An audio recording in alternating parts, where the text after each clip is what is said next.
নমস্কাৰ আপোনালোক সকলোকে মোৰ ইউটিউব চেনেল টিচাৰ্ছ কৰ্ণাৰলৈ পুনৰ এবাৰ স্বাগতম জনাইছো।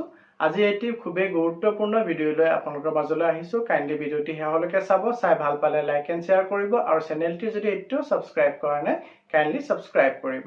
গুজৰাট উচ্চ ন্যায়ালয়ৰ এক গুৰুত্বপূৰ্ণ ৰায় ওলাই আহিছে, যি ৰায়ে সমগ্ৰ দেশতে 24 লাখৰো অধিক মহিলা অংগনবাড়ী কৰ্মী আৰু মহিলা অংগনবাড়ী হেল্পাৰক কেন্দ্ৰীয় চৰকাৰ বা ৰাজ্য চৰকাৰৰ স্থায়ী কৰ্মচাৰীৰ মৰ্যাদা দিয়াব। সম্পূৰ্ণ বাতৰিটি বা গুজৰাট উচ্চ ন্যায়ালয়ৰ ৰায়দান অসমত কিদৰে হ'ব গোটেইখিনি কথা মই আপোনালোকক জনাব চেষ্টা কৰিম ভিডিঅ'টিৰ জৰিয়তে। ভিডিঅ'টি শেষলৈকে চাব, চাই ভাল পালে লাইক এণ্ড শ্বেয়াৰ কৰিব আৰু চেনেলটি যদি এতিয়াও ছাবস্ক্ৰাইব কৰা নাই কাইণ্ডলি ছাবস্ক্ৰাইব কৰিব।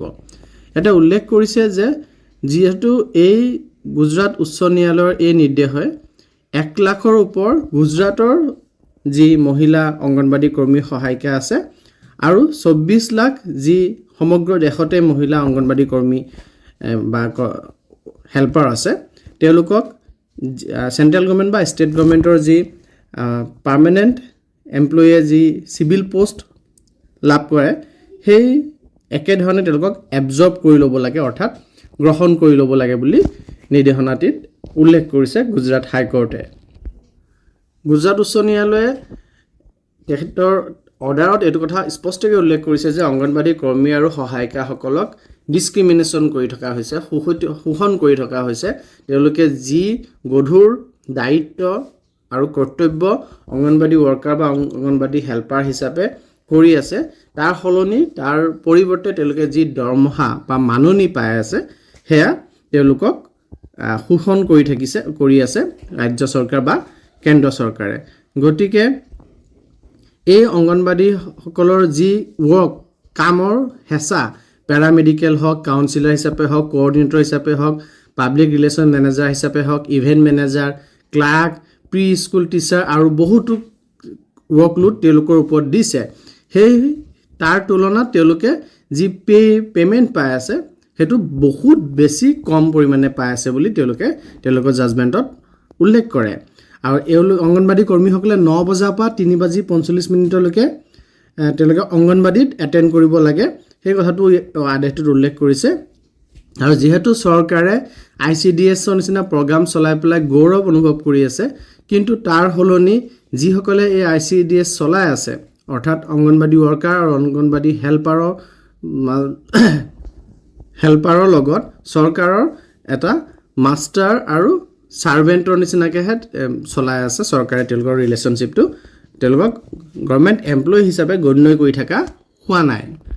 আৰু জাষ্টিছ নিখিল কেৰিয়ালে চেণ্ট্ৰেল গভৰ্ণমেণ্ট আৰু ষ্টেট গভৰ্ণমেণ্টক জইণ্টলি এনেধৰণৰ পলিচি বনাব দিছে, যোনবিলাক পলিচিৰ অধীনত এই অংগনবাড়ী কৰ্মী আৰু সহায়িকাসকলক চৰকাৰী চাকৰিয়াল হিচাপে এবজৰ্ব কৰি ল'ব পাৰি, গ্ৰহণ কৰি ল'ব পাৰি।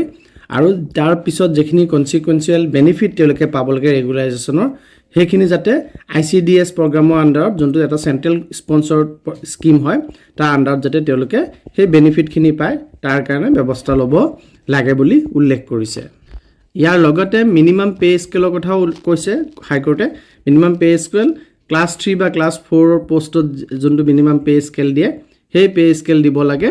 আৰু তাৰ লগতে উল্লেখ কৰিছে যে চৰকাৰে তেওঁলোকক এৰিয়াৰো দিব লাগে, কিয়নো এই বৰ্তমানে গুজৰাটত অংগনবাড়ী ৱৰ্কাৰে 10,000 টকা, অংগনবাড়ী হেল্পাৰে 5,500 টকা চেলেৰি পায়, যোনটো 4th গ্ৰেড এমপ্লয়ী এজনৰ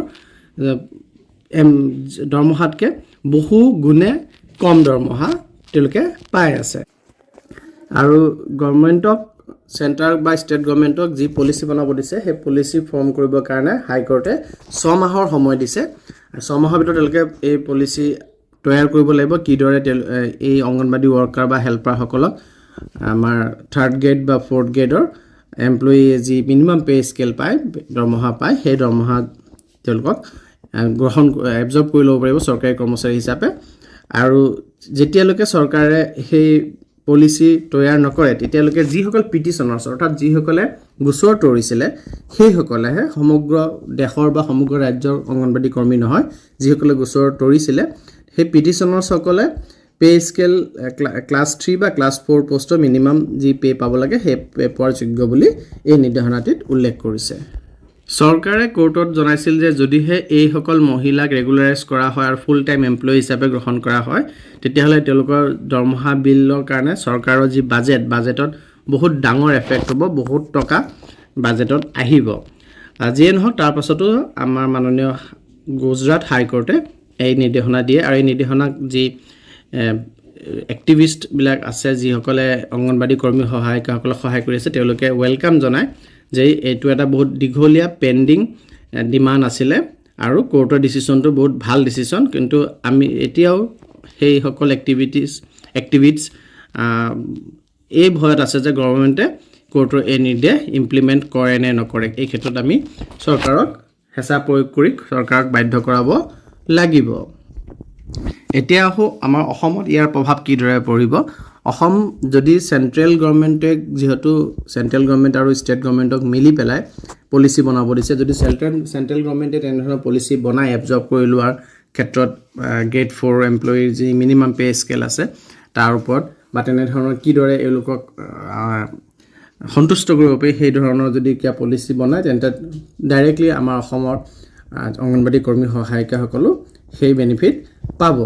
আৰু যদি চেণ্ট্ৰেল গভৰ্ণমেণ্টে এনেধৰণৰ প্ৰভাৱ পলিচি বনোৱাত পিছুৱাই থাকে, ষ্টেট গভৰ্ণমেণ্টে বনায় গুজৰাটৰ, তেতিয়াহ'লে সেই লাভালাভ পোনপটীয়াকৈ আমাৰ অসমৰ অংগনবাড়ী কৰ্মী সহায়িকাসকলে নাপাব।